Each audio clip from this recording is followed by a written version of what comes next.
जो पीड़िता है, पीड़िता को हम कैसे न्याय दिलाएंगे, उसके पक्ष में कैसे न्याय हो, उसको कैसे सहानुभूति मिले, उसका कैसे हम उपचारात्मक कार्रवाई कर सकते हैं। जैसे कि सामान्य बलात्कार के मामले में होते हैं या एक्सीडेंट के मामला कुछ भी हो जाता है, तो हम उसका शासन की योजना के तहत उसका उपचार में भी अगर अपराध कायम हो रहा है तो उसमें जो भी उपचार होंगे वो शासन की योजनाओं के तहत होगा, उसमें उसका खर्च नहीं लगेगा। शासन की योजनाओं के तहत ही उसका पूरा उपचार होगा, शासन उसका खर्च वहन करेगा।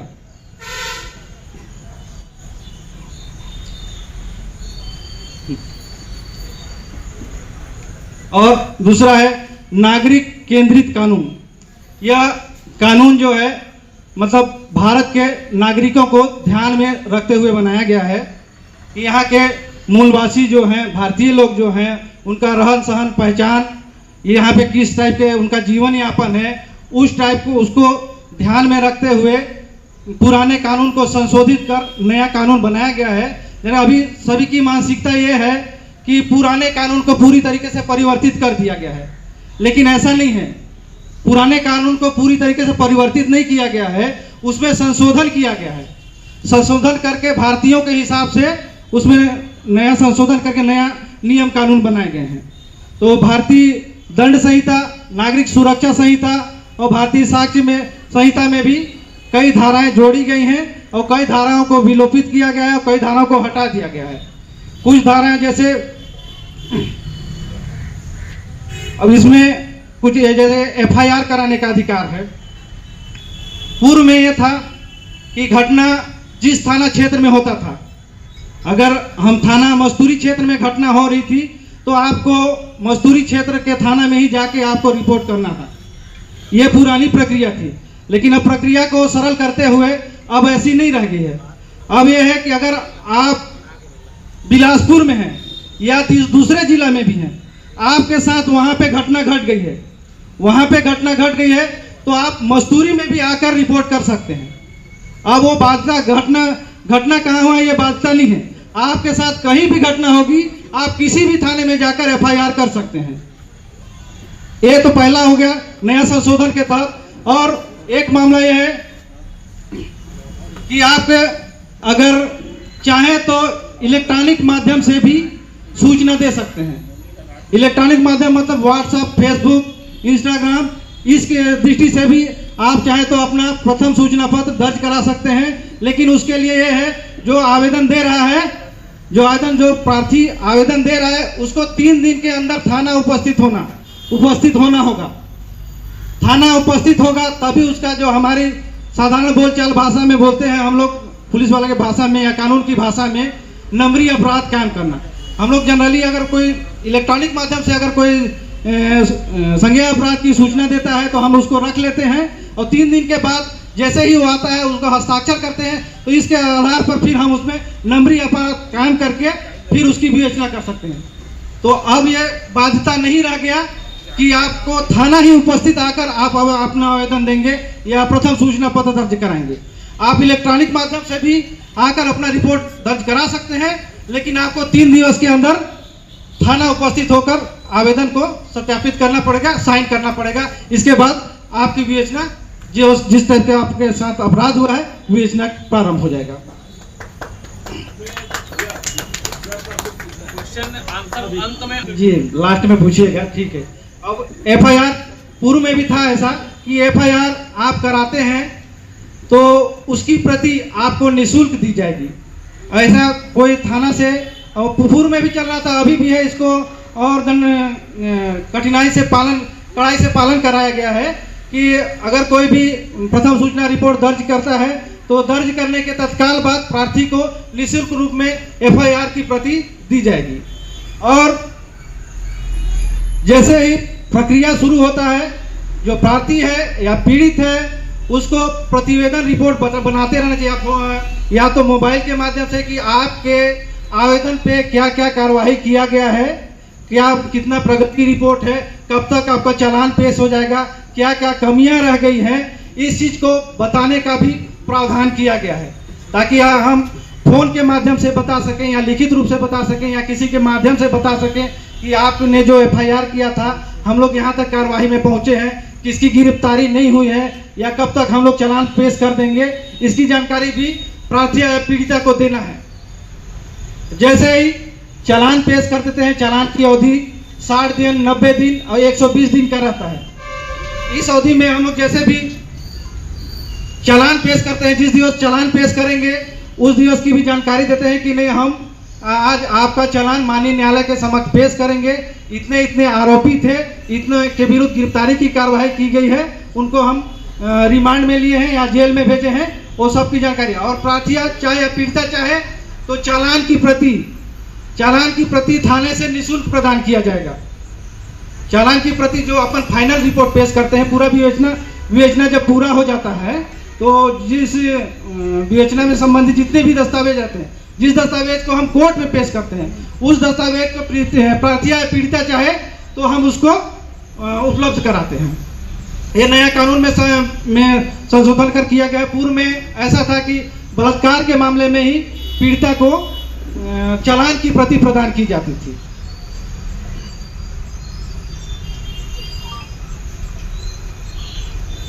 पुलिस के अलावा डॉक्टर और मजिस्ट्रेट जो न्यायिक दंडाधिकारी हैं, उनके भी कार्य को समयावधि में पूर्ण करने के लिए प्रतिबद्ध किया गया है।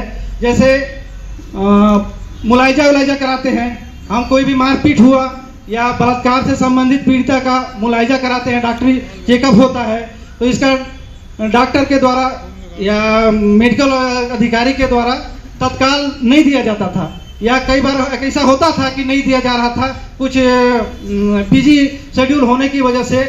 लेकिन अब ऐसा नहीं चलेगा।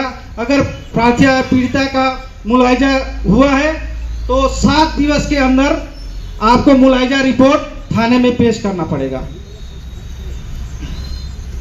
तो ये डॉक्टर लोग को भी बाध्यता दिया गया है।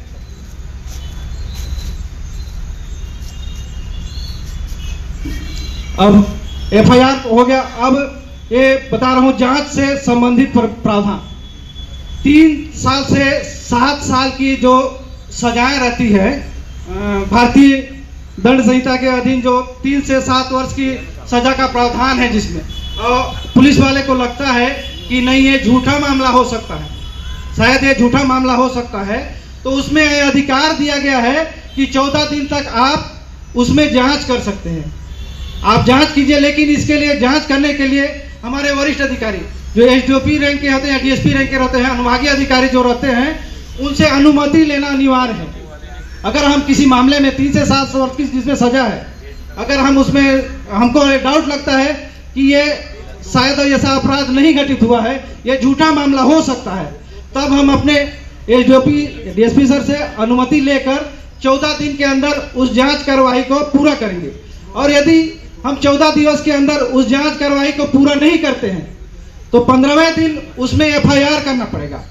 वो मामला झूठा है या सही है, इसका आकलन बिना किए हुए 15वें दिन उसमें प्रथम सूचना रिपोर्ट दर्ज करना पड़ेगा।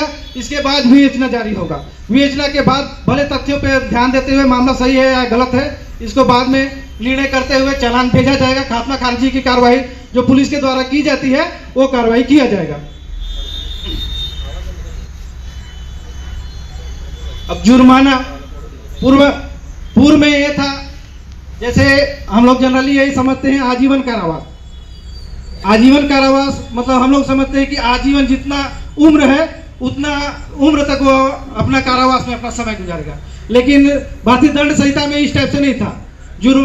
आजीवन कारावास मतलब कुछ 14 वर्ष के सजा थे, कुछ 20 वर्ष के सजा थे, लेकिन अभी नए प्रावधान के अनुसार उसको आजीवन कारावास मतलब आजीवन कारावास, जितनी तक उसकी सांसें हैं, जब तक वो जिंदा है तब तक वो जेल में ही रह के अपना पूरा सजा पूरा करेगा। आजीवन, जब तक उसकी मृत्यु नहीं हो जाती है तब तक वो जेल में ही रहेगा। ये प्रावधान किया गया है। बलात्कार के मामले में सामूहिक बलात्कार या 18 साल से कम, 16 वर्ष से कम उम्र की महिला बालिका के साथ बलात्कार होता है तो उसमें 20 वर्ष या मृत्यु दंड की सजा का प्रावधान है। नया कानून में ये भी प्रावधान कर दिए हैं कि सामूहिक बलात्कार में 20 वर्ष की सजा या फिर मृत्यु दंड का सजा का प्रावधान है। और कुछ मामलों में कुछ मामलों में जैसे छोटे मामले हैं उसमें सामूहिक सेवा का सजा का भी प्रावधान है।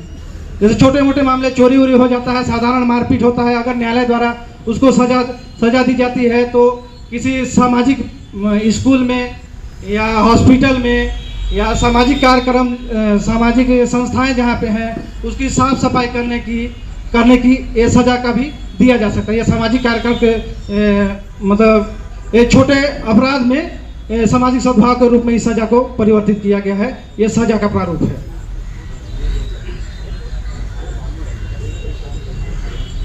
सीआरपीसी में जो भारतीय दंड प्रक्रिया संहिता था उसको भारतीय नागरिक सुरक्षा संहिता के रूप में प्रतिस्थापित किया गया है, जिसमें पूर्व में 484 धाराएं थी। पूर्व में 484 धाराएं थी, अब उसमें 531 धाराएं हो गई हैं। 177 धाराओं को प्रतिस्थापित कर दिया गया है, 9 नई धाराएं जोड़ी गई है। अब आपको समन्स के बारे में बता रहा हूँ। हम लोग पहले क्या था, समन्स की तामीली जो कोर्ट से आदेश जारी होता है कि संबंधित व्यक्ति को हमारे समक्ष पेश कीजिए, कोर्ट के द्वारा यह जारी किया जाता है। तो हम लोग को चाहे स्थान अपने थाना क्षेत्र का हो, दूसरे थाना क्षेत्र का हो या दूसरे राज्य का हो या दूसरे जिले का हो, तो हमको वहां पर जाके समन्स की एक प्रति उसको प्रदान किया जाता था और फिर उसमें दूसरे प्रति में हस्ताक्षर लेकर जिस दिवस में उस समन किए गए व्यक्ति को उपस्थित होने के लिए आदेशित किया जाता था उसकी प्रति को न्यायालय के समक्ष पेश करना रहता था। अब उसमें परिवर्तन कर दिया गया है। हम चाहे तो समन्स को व्हाट्सएप, इंस्टाग्राम, फेसबुक के माध्यम से भी कर सकते हैं। तो ये न्यायालय समन्स की प्रक्रिया, न्यायालय की जो कठिन प्रक्रियाएं थी उसको सहज और सरल किया गया है। तो अब पुलिस वालों के लिए ये थोड़ा सा सहूलियत हो गया कि अब जगह जगह जाने की जरूरत नहीं है। अगर हमको उसका व्हाट्सएप नंबर मिल गया है तो हम व्हाट्सएप के माध्यम से उसको समन्स भेज सकते हैं, मैसेज कर सकते हैं और उसका प्रति को निकाल के जो स्क्रीनशॉट वगैरह है उसको सेव करके निकाल के माननीय न्यायालय के समक्ष पेश कर सकते हैं। बाकी जो गिरफ्तारी और जमानती वारंट रहते हैं उसमें गिरफ्तारी वारंट में खास कर क्या है कि जो जिसके खिलाफ गिरफ्तारी वारंट जारी किया गया है, गिरफ्तारी वारंट जारी किया गया उसको गिरफ्तार करके न्यायालय के समक्ष पेश करना रहता है। तो इसमें परिवर्तन नहीं हो गया। आदमी को सशरीर न्यायालय के समक्ष उपस्थित करना रहता है, तो हम लोग उसमें गिरफ्तारी वारंट में न्यायालय के समक्ष ही उपस्थित करेंगे।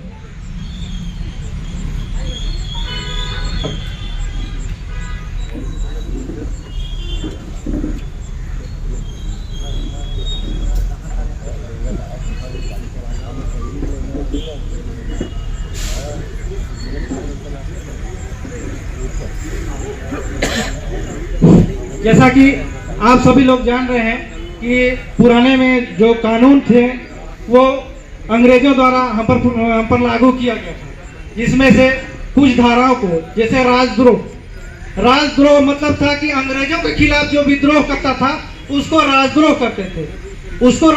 करते थे। लेकिन अब इस राजद्रोह को भारतीय कानून से, भारतीय न्याय संहिता से हटा दिया गया है। भारतीय न्याय संहिता से अब हटा दिया गया राजद्रोह को। अब इसके जगह पे राष्ट्रद्रोह प्रतिस्थापित कर दिया गया। मतलब भारत के खिलाफ राजद्रोह विद्रोह करेगा, इसकी शांति व्यवस्था को भंग करने का प्रयास करेगा, चाहे इंडिया में रहकर या इंडिया से बाहर रहकर लिखित रूप में फेसबुक, व्हाट्सएप या अन्य माध्यमों से भारत के खिलाफ अशांति फैलाएगा, तो उसको राजद्रोह न करके राष्ट्रद्रोह कहेंगे। भारत के खिलाफ अशांति फैलाता है ऐसा कहा जाएगा और उसके खिलाफ आतंकवादी नियमों के तहत कार्रवाई करने का प्रावधान लागू किया गया है। और कुछ मामलों में जैसे आए दिन सुनते हैं कि मॉब लिंचिंग में भीड़ के द्वारा किसी व्यक्ति की हत्या कर दी गई है। इसमें भी मॉब लिंचिंग के कानून में भी मॉब लिंचिंग को प्रतिस्थापित करते हुए इसमें मृत्यु दंड तक की सजा का प्रावधान कर दिया गया मॉब लिंचिंग वाले में। मतलब अब आपको यह है कि कभी भी कोई घटना होती है तो भीड़ का हिस्सा नहीं बनना है।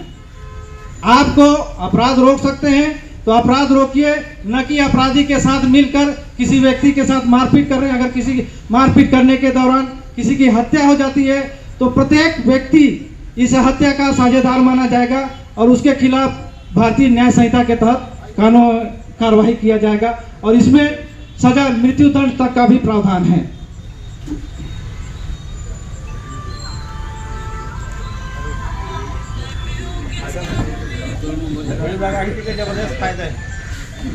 अब एक और बात बोलना चाहता हूं, जैसे लूट की मामला हो रहा था, अगर लूट में दो व्यक्ति के द्वारा चाकू दिखाकर पैसा लूट लेना, गाड़ी लूट लेना, इस टाइप की कार्रवाई होती थी, उसमें 3 वर्ष की सजा का प्रावधान था। लेकिन अब के नया प्रावधान के अनुसार यदि लूट की कार्रवाई राष्ट्रीय राजमार्ग में सूर्यास्त के बाद और सूर्य उदय से पहले इस दरमियान अगर होता है तो 7 वर्ष तक की सजा का प्रावधान है। कुछ में 10 वर्ष तक की सजा का भी प्रावधान है। सूर्य अस्त और सूर्य उदय के बीच अगर इस दरमियान नेशनल हाईवे में लूट की कार्रवाई होती है तो 7 से 10 वर्ष तक की सजा का प्रावधान है और जुर्माने का भी प्रावधान है। पूर्व में जुर्माना न्यायालय द्वारा जो लगाया जाता था वो 1860 के आधार पर था। जुर्माना बहुत ही मामूली रकम था, जिसमें अब जुर्माने की रकम को बढ़ा दिया गया है और पीड़िता के आधार पर जुर्माना न्यायालय द्वारा अधिरोपित किया जाता है।